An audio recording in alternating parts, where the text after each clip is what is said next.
President Muhammadu Buhari, GCR. Oh, say Baba!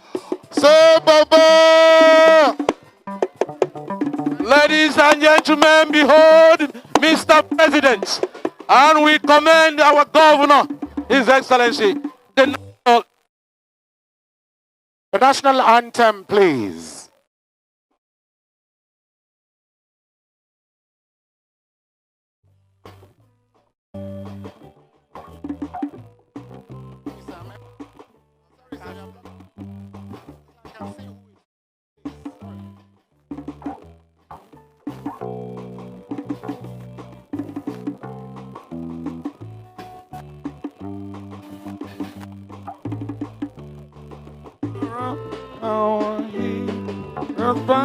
Shall never be in vain.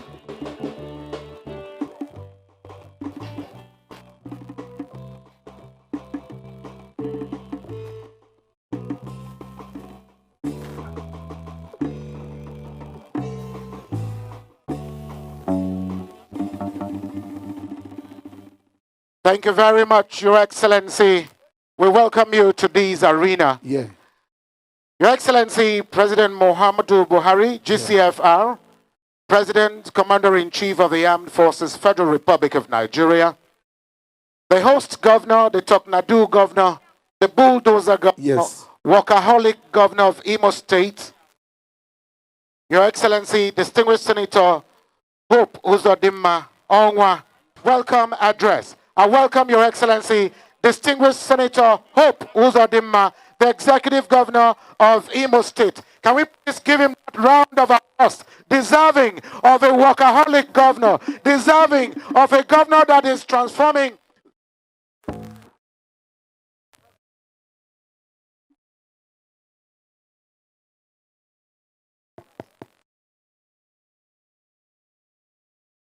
Hello to you.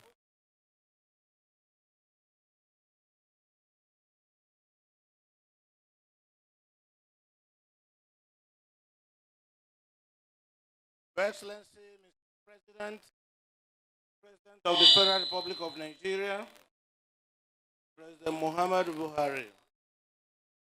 Your Excellency, my brother governor, the governor of Ebonyi State, Engineer Dave Umahi,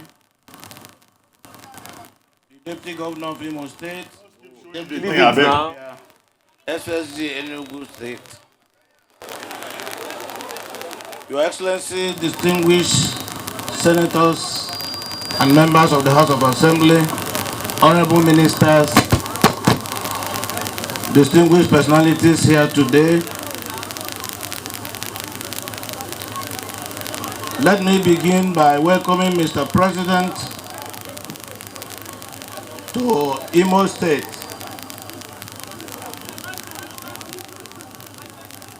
We say that our people are excited having Mr. President in our midst today, despite all the challenges.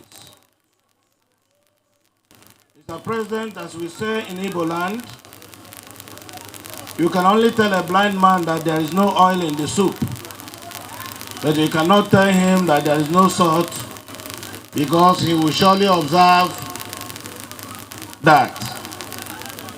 I'm sure that Mr. President now knows that the Imo people profoundly love him, just as they sincerely appreciate him. In March this year, we commenced the harvest of commissioning of projects built by my administration. It is heartwarming to recall that Mr. President was the first to commission 2 strategic routes virtually. Today, Mr. President is here in flesh and blood to commission more and equally important roads. We give God the glory. Your Excellency, sir, we know you to be a serious-minded leader who does not suffer irrelevances or frivolities. When we requested you to graciously come to Imo State to commission some strategic projects, we mean just that. These projects are not just strategic socially, but economically too. When I assumed office as governor of Imo State last year, I undertook a holistic study of the needs of our people. I found out to my horror that the infrastructure base of the state had totally collapsed. Almost all the road network was broken. Owerri, the state capital, was worse hit. Flood had sacked several parts of the city, while in some areas, property owners had surrendered their property to flood, especially within the Tiger and Chukwumawanha Road axis, where the base of the current balloon-driven tunnel is located. Mr. President, the state of Naze Ihiagwa Nekede Obinze Link Road was pathetic, to say the least. The road was taken over by gullies, not potholes. It was nightmarish to the road users.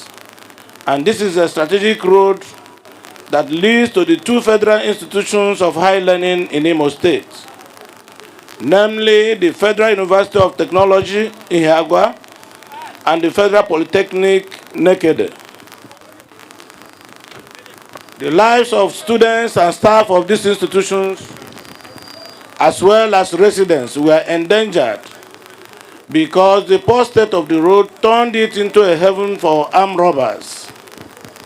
I recall vividly that on the day I flagged off the construction of this road, a woman broke down in tears of joy because the residents had lost all hopes of seeing the road reconstructed after over 15 years of abandonment.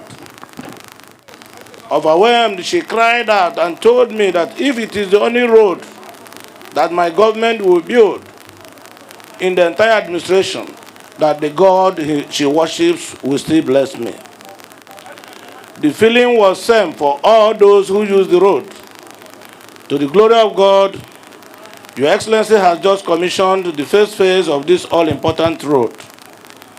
The second phase, which will be commissioned before the end of this year, will link the road to the Obinze end at the Port Harcourt Expressway.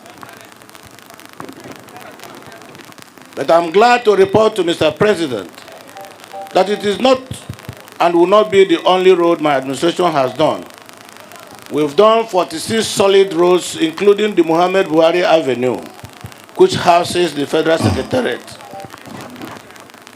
We are still doing more because we believe that with the right infrastructure, our economic development will be hastened and life will be much better for our people. That's exactly what informed our decision to permanently solve the perennial flooding of the capital city, Owerri.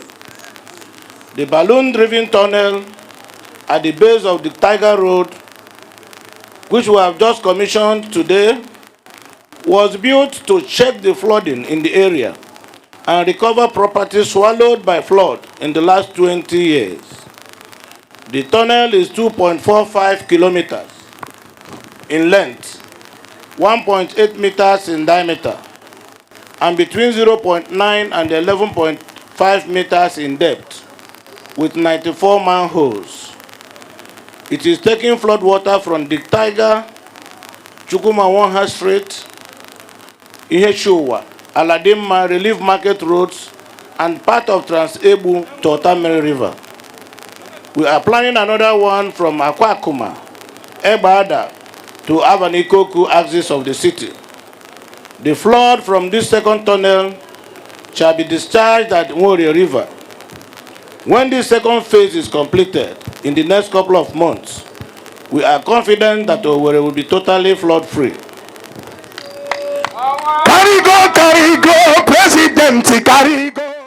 Mr. President, as we are checking flooding, We are also making the movement of people and goods easier in Owerri, hence the construction of the Egbada bypass road, which takes traffic away from the traffic city. Those who are moving from Onitsha to Olu and the Idata axis of the state and vice versa have no need to enter Owerri capital city with this bypass. That is also what the Chukwumawaha Road is doing for those coming from Umuahia and heading to Mbitolu and the Ikedru axis of the state. Just as we are making motorists happy, we also reckon that the seat of government requires an urgent facelift. Your Excellency, sir, it will interest you to know that the Executive Council Chamber of Imo State Government, which we met, is outdated, outmodeled, rickety chamber built over 40 years ago, devoid of modern communication facilities and gadgets for ease of executive policy formulations and decisions. I'm delighted to inform you, Your Excellency, sir, that we have put that sordid history behind us by constructing an ultra-modern executive council chambers of world-class standards. That is one of the projects Your Excellency will commission shortly. I wish to use this, your visit, Your Excellency, to publicly express the heartfelt gratitude of the government of Imo State and the people of Imo State to you for the swift manner you brought to the politically contrived security breaches in the state to an end. I have also personally commended all your commanders who carried out your order in containing the situation. We have also reached out to the families of security personnel who lost their lives in the line of duty. Equally, we have reached out to the families of innocent citizens who were caught at the crossfire. Mr. President, our commitment to the peace and unity of Nigeria is irrevocable. Through our inclusive government, we have accommodated every Nigerian resident in Imo State. Some have been appointed directly into my cabinet. Others are making inputs into governance, either directly or indirectly. Our aim is to build a mini Nigeria in Imo State, where everyone will have a sense of not only belonging, but unfettered accommodation. I am proud to emphasize that although this is a government brought about by APC, our great party, it is proudly a government of all in Imo State and all residents in Imo State, whether you are a citizen or not a citizen. We remain sincere in our endeavors to satisfy the yearnings of our people within available resources. We thank Mr. President for granting us listening ears over our myriad challenges. Mr. President, we shall never be tired of knocking at your door, sir. I am personally overwhelmed by your esteemed presence. I want to thank you from the bottom of my heart on behalf of the government and people of Imo State for believing in Imo State and her leadership. We want to thank you, Mr. President, and we say thank you, and welcome, Mr. President. Agricultural president, you come. Imo State, the president. Thank you. Friendly president, you are welcome to Imo State. Buhari na helele. Thank you.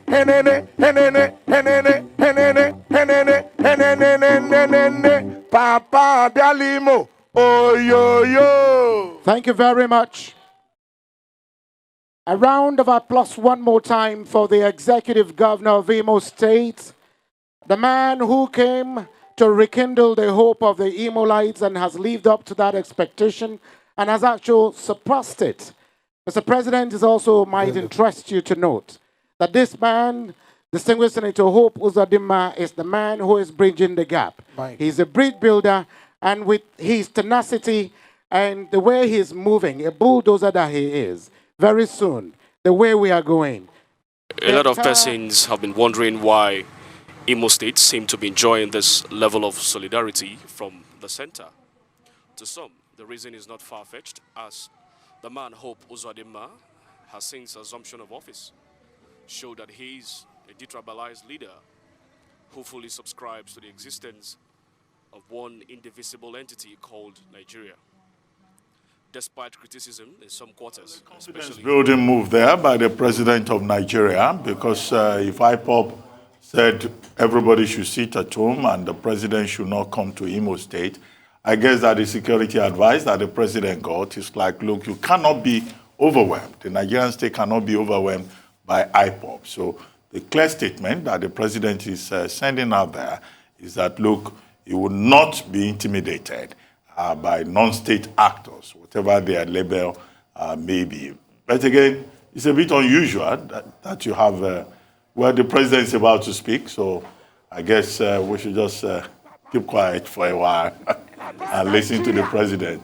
I heard that guy say, Buhari, Buhari. I loved it.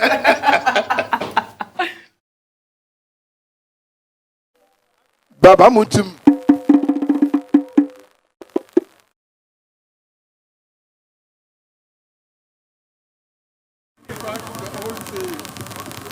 That seeing is believing.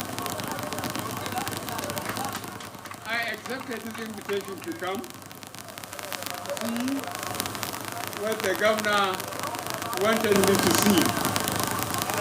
And I have seen enough that to justify his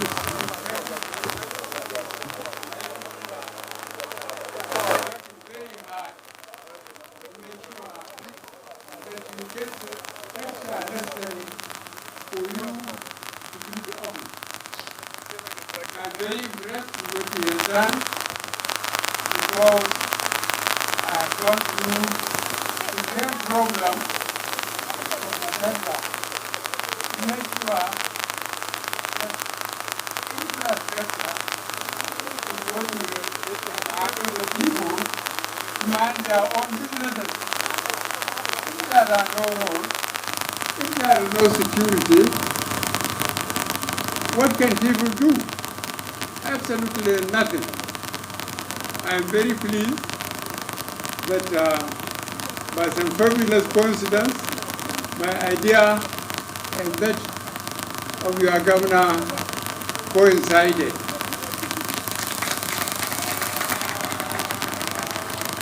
I am very pleased with what I have seen, and I assure you that at the center, I will try to encourage Imo State within the Constitution of the Federal Republic of Nigeria.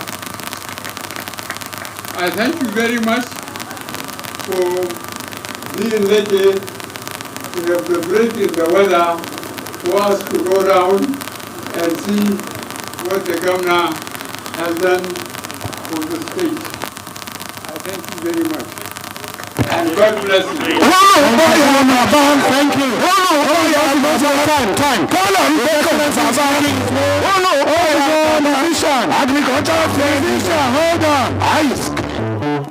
His Excellency is moving here now to unveil the festival to commission this road, the Amakohia Obeda Bypass Road, now known as Iwanyano Way. Your Excellency, Mr. President, sir.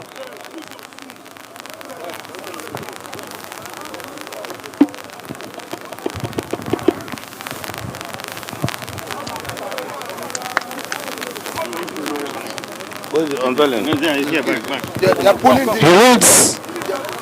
unveils the plaque commemorating the commissioning of this road, and then he'll also read what is here.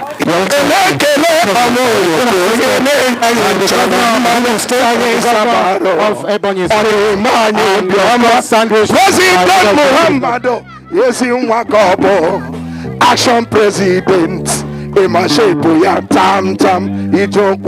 Ice. Okay. Yeah, President Muhammadu Buhari there. President Muhammadu Buhari there. Commissioned by me today. Thank you very much. Thank you very much, Your Excellency.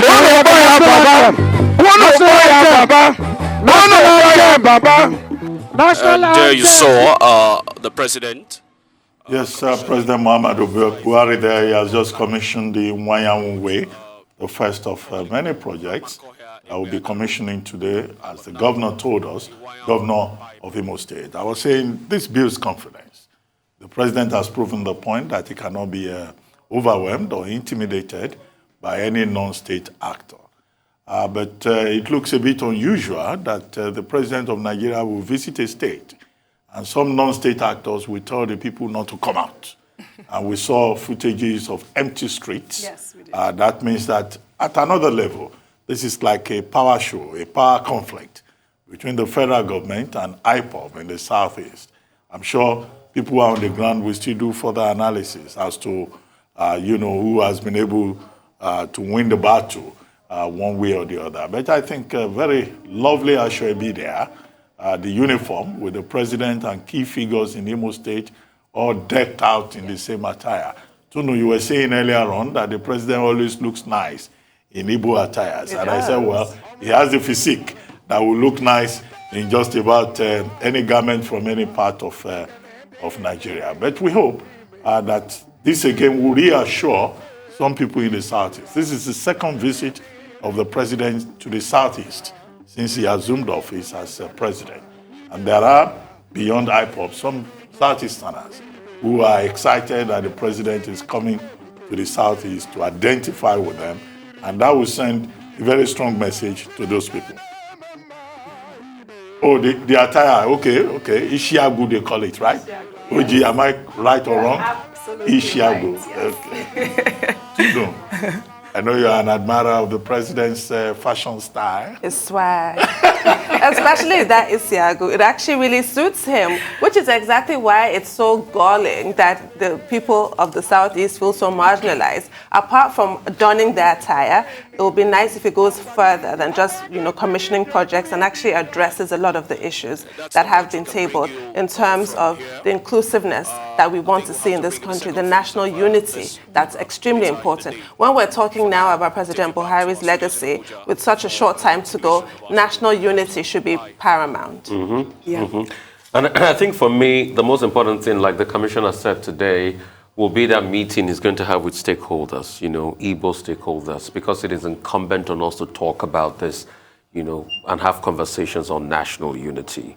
And a lot of people needs to be reassured, like we all said here on the table, that when the president visits a part, you should see that sense of popularity and belonging. But the streets are empty today. Yeah. That speaks volumes. I think somebody said a picture is worth 1,000 words. That picture is worth 1,000 words. And we're looking forward to a time, where a president will visit and we'll see people come out in every part of the country. Yeah. But that can only come when we have due conversations across board. Yeah, it did look like a warm welcome, Rufai, even though, there was a sit-at-home order issued by IPOB. I did think that it looked like a warm welcome for our president.